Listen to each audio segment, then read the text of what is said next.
We are on our next module of 10 ways to be a great team player in challenging times. And our next part is about communicating constructively. So before we even look at anything, I'm going to ask you to take a moment to think about what does it mean to communicate constructively? Or if you're like most people, that might be a little hard to identify, but you know what it is to communicate destructively, right? So communicating destructively is talking behind people's back. It is not speaking up when there is something you need to advocate for. Communicating constructively is complaining rather than making requests. Chances are you know someone who communicates destructively or at the very least unconstructively, and part of your job is just to identify those things and flip them. But we have a little more for you than that. So, one of my favorite books is this book, Eat That Frog by Brian Tracy.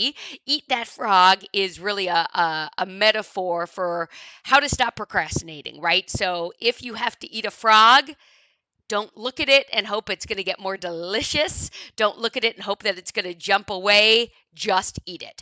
And one of my favorite quotes from one of my favorite books is that communication is a skill you can learn. It's like riding a bicycle or typing. If you're willing to work at it, you can rapidly improve the quality of every part of your life. So you are not just a team at work, you're probably a team at home, or you're a team with your friends and community members. So if you can improve your communication, it's going to help you in every single part of your life. So let's take a look at what some of these behaviors are so that you can assess yourself. And you can also ask your team members to help give you feedback as well. So you are clear and you ask for feedback. Why do I say that? Because I always think I'm being clear, but that doesn't mean that other people actually understand me. So I'll say, is that clear? Is there something I can clarify for you here? You are direct, but you consider the impact of directness. So I think of direct as telling the truth. And as a sixth generation New Yorker, I can be like, direct. And that doesn't work for all of my colleagues, all of my clients, or even all of my family members.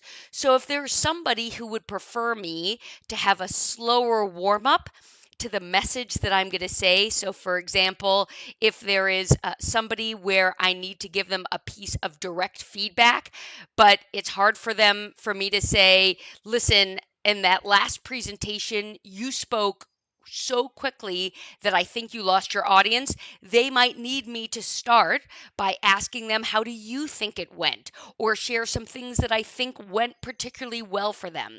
So you want to be direct and also consider the impact of directness, right? So directness is in many ways is a pretty Western concept. You want to think about whether you might need to adapt your style. You tell the truth. I don't know that I need to say more about this. You just tell the truth, right? You don't lie. You are honest in your communications. You are respectful by the other person's definition, right? So you don't want to get in an argument with somebody where you say, I'm communicating respectfully, and they say, no, you're not. Respectful is really in the eye of the receiver. So you might want to get a little feedback to find out if the people you are communicating with experience you as respectful. It's not enough for your intentions to be respectful. Your impact needs to be respectful. And you actively invite other people's opinions and perspectives. So part of communicating constructively is opening up the conversation to hear other points of view that you may not have considered. And so I want to give you some tools in order to do this. And the tool that I have developed is called red carpet language. What is a red carpet? A red carpet is something that you roll out at events that make people feel like a VIP, a very important person, and generates a sense of welcome. So here's some red carpet language you could use to invite other perspectives. I think X, and I also want to invite other opinions. Or say what you need to say, followed by please push back. You could also say, I see X, and X is your point of view, and I'm open to seeing it differently. How do you see it? Now, The key with using all of these is that you actually have to be open to other people's perspectives.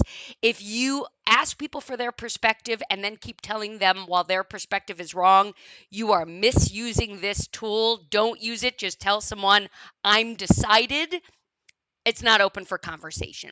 So this is red carpet language you can use when you want to invite other opinions. But what if you want to offer other opinions and you're trying to assess whether somebody else is open to your perspective? You can flip the red carpet language and say things like, may I offer another perspective here? Or, are you open to another way of looking at this? And I'm noticing that I see this differently. All of these things are ways for you to invite other perspectives and also offer other perspectives as well. I'll see you for the next module.